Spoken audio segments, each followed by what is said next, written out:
झारखंड में हेमंत सोरेन ने मुख्यमंत्री पद की शपथ ले ली है। मोराबादी मैदान में शाम 4 बजे इस कार्यक्रम का आयोजन हुआ। उन्होंने शपथ ली। हेमंत सोरेन ने चौथी बार राज्य के सीएम बनने का रिकॉर्ड भी कायम किया है। राज्यपाल संतोष कुमार गंगवार ने उन्हें पद और गोपनीयता की शपथ दिलाई है। समारोह में कई बड़े दिग्गज शामिल हुए और बड़ी संख्या में समर्थक भी जुटे। इस दौरान वहां पर अखिलेश यादव से लेकर कई बड़े दिग्गज शामिल हुए हैं।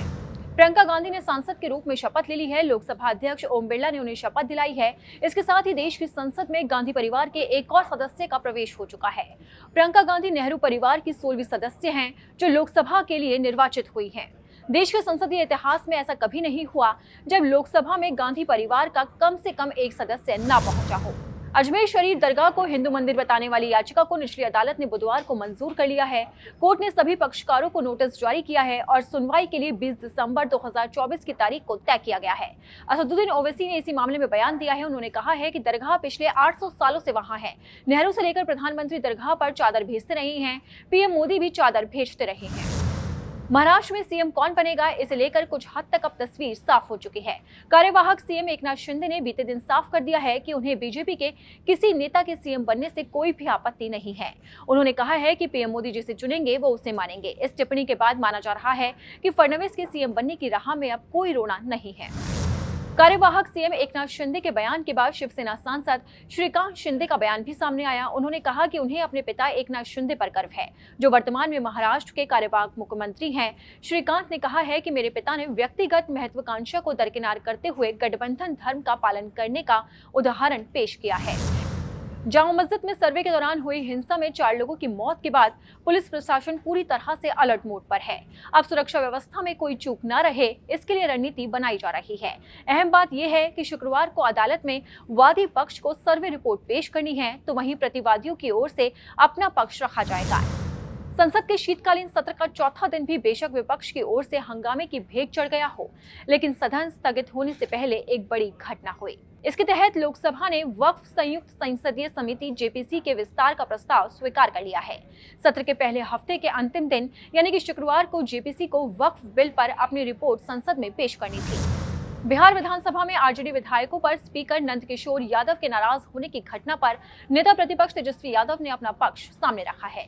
तेजस्वी यादव ने कहा है कि हमने स्मार्ट बिजली मीटर को लेकर कार्य स्थगन प्रस्ताव दिया था। हमने कहा था कि स्मार्ट मीटर से लोग बहुत परेशान हैं, इसलिए इस पर सदन में बहस हो। लोगों के लिए अनाप शनाप बिल लाया जा रहा है। कार्य स्थगन प्रस्ताव को खारिज कर दिया गया। इसे लेकर हंगामा बरपा।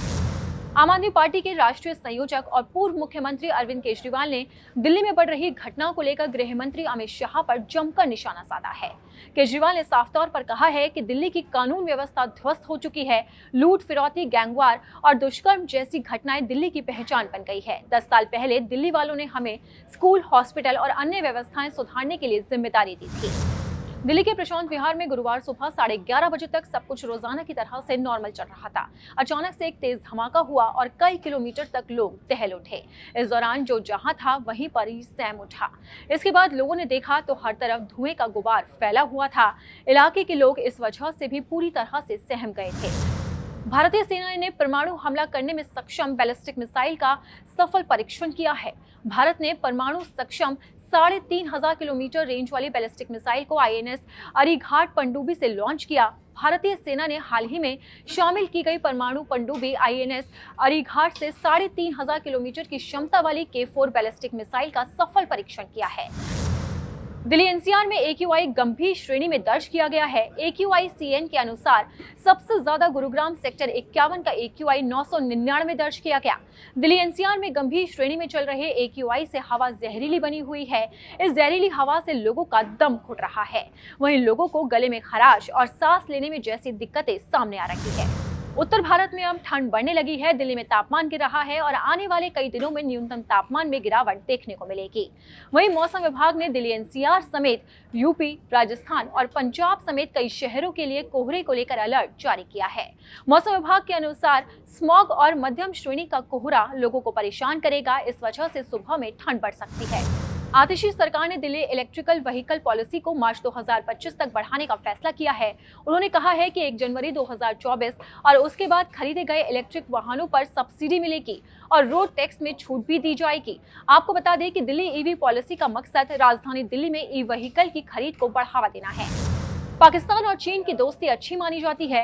हालांकि पिछले कुछ समय में ऐसी कई घटनाएं हुई हैं जिससे चीन भी अब पाकिस्तान पर भरोसा नहीं कर पा रहा है और दरार आ रही है। दरअसल पाकिस्तान में पिछले कुछ सालों से चीनी नागरिकों और कर्मचारियों को निशाना बनाकर कई आतंकवादी हमलों को अंजाम दिया जा रहा है, जिससे चीन परेशान है। अमेरिका के नवनिर्वाचित राष्ट्रपति डोनाल्ड ट्रंप के टैरिफ को लेकर कनाडा को धमकी देने के बाद ट्रूडो सरकार हरकत में आ गई है। एक कनाडाई अधिकारी ने साफ तौर पर कहा है कि अगर डोनाल्ड ट्रंप कनाडाई उत्पादों पर व्यापक टैरिफ लगाने की अपनी धमकी पर अमल करते हैं तो कनाडा अमेरिका से आने वाली कुछ वस्तुओं पर संभावित जवाबी टैरिफ की प्लानिंग कर रहा है, जो झटका होगा।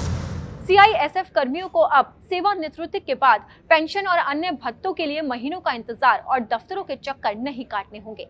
CISF ने रिटायरमेंट के दिन ही सभी भत्तों के भुगतान और पेंशन की शुरुआत के लिए ई सर्विस बुक पोर्टल लॉन्च कर दिया है। CISF ने 2400 से ज्यादा कर्मी हर साल सेवानिवृत्त होते हैं।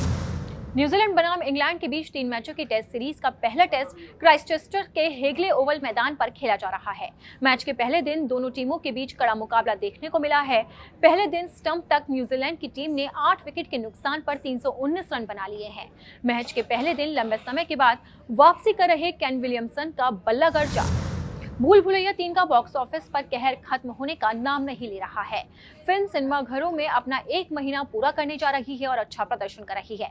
एक तरफ Ajay Devgan, Deepika Padukone starrer film Singham again working days पर अपना दम तोड़ने लगी है, तो वहीं दूसरी तरफ कार्तिक आर्यन और विद्या बालन स्टारर फिल्म का प्रकोप बॉक्स ऑफिस पर थमने का नाम नहीं ले रहा है। पुष्पा 2 की रिलीज को बस 7 दिन बाकी हैं। ऐसे में फिल्म को लेकर बज और भी ज्यादा बढ़ता जा रहा है। फिल्म 5 दिसंबर को रिलीज होने जा रही है। फिल्म को सेंसर बोर्ड से भी मंजूरी मिल गई है। कथित तौर पर पुष्पा 2 रूल को सेंसर ने बिना किसी परेशानी के आधिकारिक तौर पर पास कर दिया है। फिल्म की सफलता को देखते हुए मेकर्स ने इसके सेकंड पार्ट की घोषणा 22 अगस्त साल 2022 में ही कर दी थी। फिल्म के फर्स्ट पार्ट ने 350 करोड़ रुपए से ज्यादा की बॉक्स ऑफिस पर कमाई की थी।